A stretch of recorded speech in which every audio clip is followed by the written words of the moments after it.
Hello everybody, Darlene is here and welcome back to my channel. Ngayong araw na to, isa na namang simpleng recipe ang ibabahagi ko sa inyo.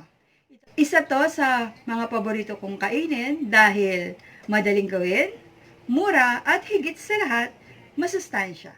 Gusto ko to pang breakfast o pang ulam kahit na tanghalian o hapunan at higit sa lahat, para sa mga nagda-diet, bagay din to sa inyo dahil low carbs, so baka magustuhan nyo rin.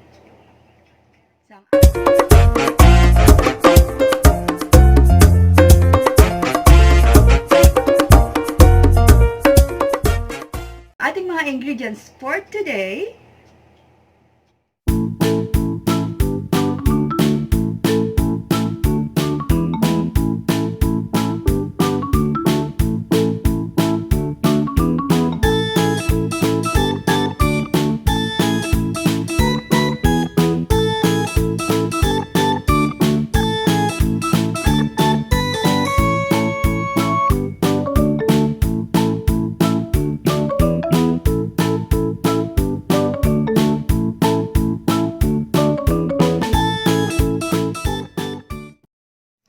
simulan na natin ang pagluluto. Andito na ang tuna, wala na siyang oil, na drain na.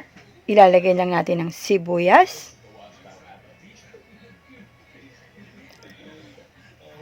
Pagsasama-samahin lang natin lahat.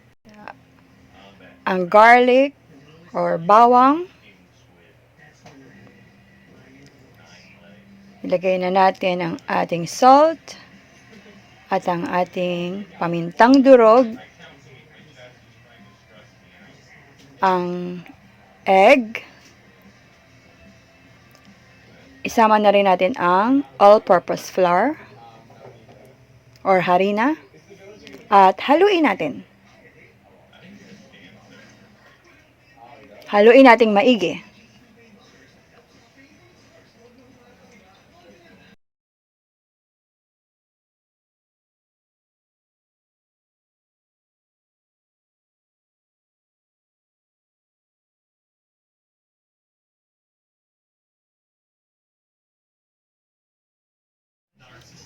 Ngayon, idagdag natin ang sesame oil. At haluin natin maigi.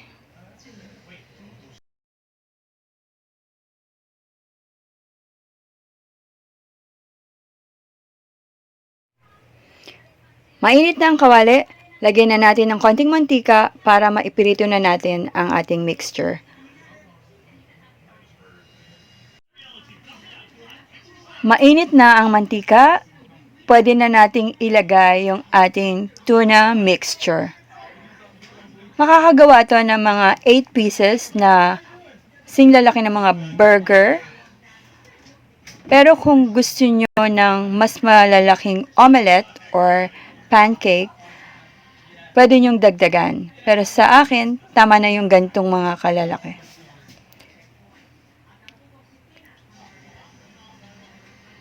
Yan, para mas maraming makakain, lalo na kung marami kayong member ng family. Yan, hintayin lang natin na maluto yung nasa ilalim na side and then saka natin ito turn.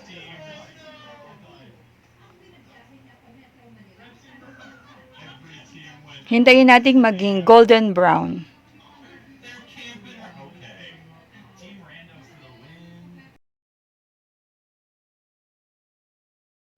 Yan, okay na to. I-turn na natin. Yan, dito rin. Pero kung gusto niyo ng mas crispy, pwede nyo medyo patagalin pa ng ilang minuto. Yan.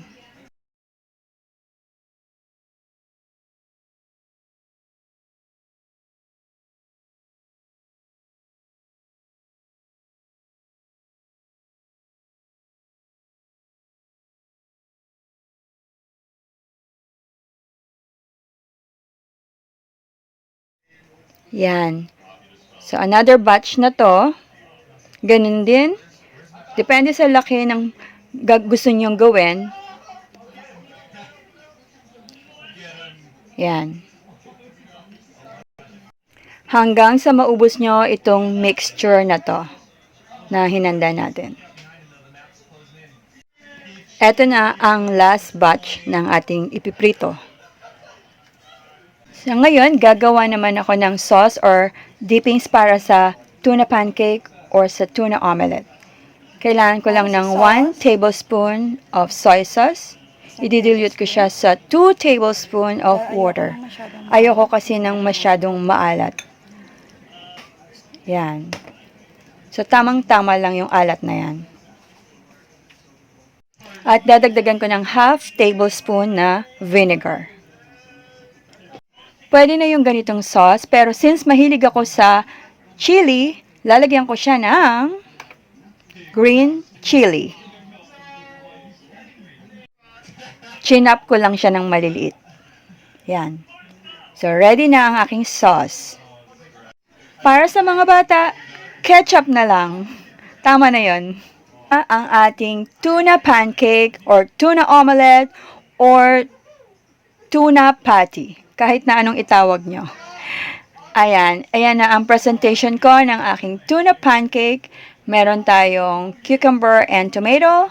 Merong mga dippings or ketchup. Ready to eat!